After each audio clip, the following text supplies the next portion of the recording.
Pan Indian block buster ഹിറ്റായ ഹനുമാന് ശേഷം ദേശീയ പുരസ്കാര ജേതാവ് പ്രശാന്ത് വർമ്മ ഒരുക്കുന്ന ജയ് ഹനുമാന്റെ പൂജാ ചടങ്ങുകളോടെ ആരംഭിച്ചു. ദേശീയ അവാർഡ് ജേതാവായ കന്നഡ സൂപ്പർ താരം ഋഷഭ് ഷെട്ടിയാണ് ചിത്രത്തിലെ നായകൻ. Pan Indian blockbuster hit ഹനുമാനു ശേഷം ദേശീയ പുരസ്കാര ജേതാവ് പ്രശാന്ത് വർമ്മ സംവിധാനം ചെയ്യുന്ന ജയ് ഹനുമാൻ എന്ന ചിത്രത്തിന് പൂജാ ചടങ്ങുകളോടെ തുടക്കമായി.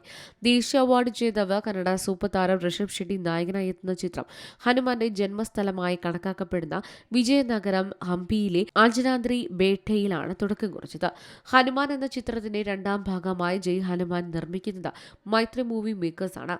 ടി സീരീസ് ആണ് ചിത്രം അവതരിപ്പിക്കുന്നത്. പൂജാ ചടങ്ങിൽ ടി സീരീസ് മേധാവി ഭൂഷൺ കുമാർ ക്ലാപ്പ് ബോർഡ് നൽകി. ഹനുമാൻ താരം തേജ സജ്ജ സംവിധാനം ചെയ്ത ആദ്യ ഷോട്ടിന് അനിൽ തടാനി ക്യാമറ ചലിപ്പിച്ചു. അനിൽ തടാനി, ഭൂഷൺ കുമാർ, നവീൻ യർനീനി, രവിശങ്കർ എന്നിവർ ചേർന്ന് ചിത്രത്തിന്റെ തിരക്കഥാ സംവിധായകൻ പ്രശാന്ത് വർമ്മയ്ക്ക് കൈമാറി.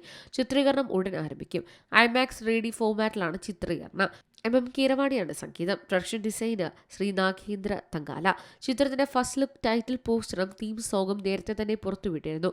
കയ്യിൽ ശ്രീരാമ ഭഗവാന്റെ വിഗ്രഹം ആദരവോടെ പിടിച്ച് കാലിലിരിക്കുന്ന ഭഗവാൻ ഹനുമാന്റെ രൂപത്തിലാണ് ഫസ്റ്റ് ലുക്ക് പോസ്റ്ററിൽ ഋഷഭ് ഷെട്ടി അവതരിപ്പിച്ചത്. തകർക്കാനാവാത്ത ശക്തിയുടെയും വിശ്വാസ്യതയുടെയും പ്രതീകമായ ഹനുമാന്റെ കഥ പറയുന്ന ചിത്രം കലിയുഗത്തിൽ നടക്കുന്ന വമ്പൻ ആക്ഷൻ ചിത്രമായാണ് പ്രശാന്ത് വർമ്മ ഒരുക്കാൻ പോകുന്നത്.